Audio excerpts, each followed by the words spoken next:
Okay, so let's dive right into this. Picture this, a live town hall, it's being broadcast, a congresswoman is up at the podium giving a speech. And then, out of nowhere, a man rushes the stage and sprays some kind of mystery substance. What happened in those few seconds wasn't just a security scare. It kicked off a huge national debate that basically split everyone watching into two completely different camps.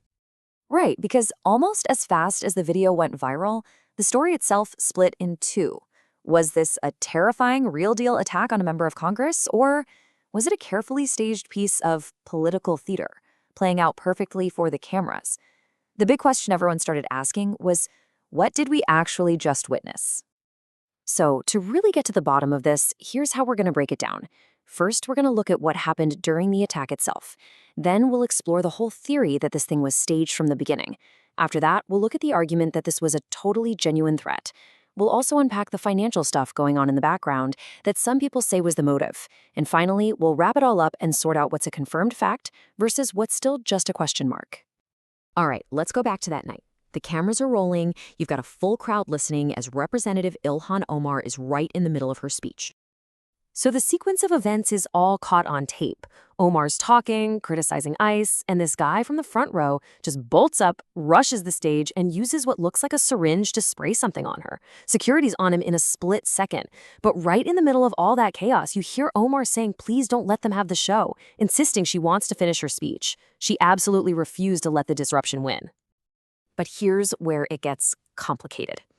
Almost immediately, a completely different theory started to take root online. As people watched and rewatched the video, they started analyzing it, frame by frame, pointing out all these little details that, to them, suggested this wasn't a random attack at all. It was staged. These online sleuths started creating this whole list of so-called red flags. They pointed to what looks like a quick glance, maybe even a nod from Omar towards the man right before he gets up. They questioned why he seemed to run more towards security instead of directly at her. And then there's Omar's own reaction, lunging towards the commotion instead of moving away from it. You add that to her refusal of medical help, and the fact that the cameras seem to be in the perfect spot. And, well, you've got the makings of a full-blown conspiracy theory. And this comment, just dripping with sarcasm, pretty much captures the heart of all that skepticism. The idea that this specific guy just happened to be sitting right there in the front row, perfectly framed by the cameras, before he even made a move, it just struck a lot of people as way too convenient to be real. But the detail that really poured gasoline on the fire was the substance itself. I mean, after all that chaos, the hazmat team comes in and they determine it wasn't some dangerous chemical or a bioweapon. No, it was apple cider vinegar. For the skeptics, that was it. That was the final piece of the puzzle. The whole incident suddenly seemed a lot less like a dangerous assault and a whole lot more like some kind of bizarre performance.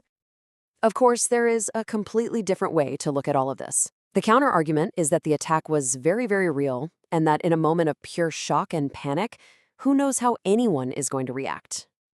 The attacker was identified pretty quickly. He's a 55-year-old guy named Anthony James Caswick. And honestly, his profile doesn't exactly scream professional political operative. He was unemployed and on disability for Parkinson's with a minor criminal record, a couple of DUIs, but nothing violent. And maybe the most telling detail, he actually told his neighbor he was going to the event and that he might get arrested, which really suggests he was planning some kind of personal protest, not a coordinated hoax. And this right here perfectly sums up the two competing ways to see her actions. The hoax theory says her behavior was just theatrical. I mean, who runs towards danger? But the genuine threat theory says, hey, in a moment of pure adrenaline and fear, there's no such thing as a normal reaction. In that split second, for all she knew, that syringe could have been filled with acid. So, you might be wondering, why would anyone even claim this was staged in the first place? Well, that theory doesn't exist in a vacuum. It's tied directly to another huge story that was swirling around Omar at the exact same time. Some serious questions about her finances. Right around the time of this town hall, her financial disclosure forms were getting a ton of scrutiny. People were pointing out this absolutely staggering jump in her family's declared net worth. We're talking from a maximum of $250,000 in 2023 to somewhere between $6 and $30 million just 1 year later. And a massive piece of this increase was apparently from her husband's winery. According to her own paperwork, its value just exploded from at most $50,000 to as much as $5 million in a single year.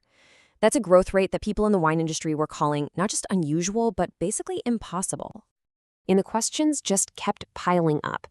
Right as all this financial stuff was hitting the news, the winery's entire online presence, its website, everything, reportedly just vanished. That, plus the fact that there was an ongoing Department of Justice investigation into her finances, gave the staged theory a powerful motive. The idea that this attack was just a manufactured crisis designed to distract everybody from a real one. So after going through all the evidence, all the theories, where does that actually leave us? Let's try to pull this tangled story apart and separate what we know for sure from what's still up in the air. Okay, here's what we can say for sure. We know the attacker was Anthony Caswick. We know the substance was apple cider vinegar, and we know the immediate legal result was a charge of third-degree assault.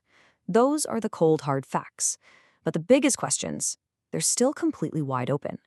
What was his real motive? Was he acting alone?